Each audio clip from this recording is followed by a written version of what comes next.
আপনারা জানেন যে আমাদের এই সমস্ত এলাকা, বিশেষ করে ফরিদগঞ্জ এবং তার আশেপাশে এলাকার মানুষগুলো আসলে অধিকাংশ লোকেই প্রবাসে এখন কর্মজীবী, বিদেশ নির্ভরশীল।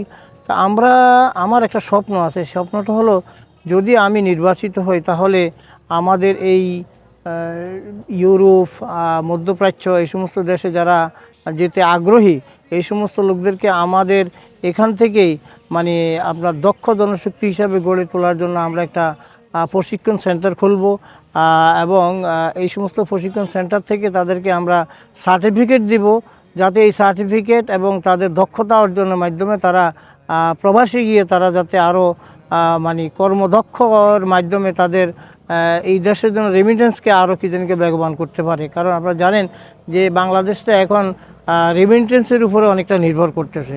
এই জন্য আমরা প্রবাসীদের জন্য প্রশিক্ষণ সেন্টার এবং তাদের জন্য এই প্রশিক্ষণ সেন্টার থেকে আমরা সার্টিফিকেটের ব্যবস্থা করবো ইনশাআল্লাহ।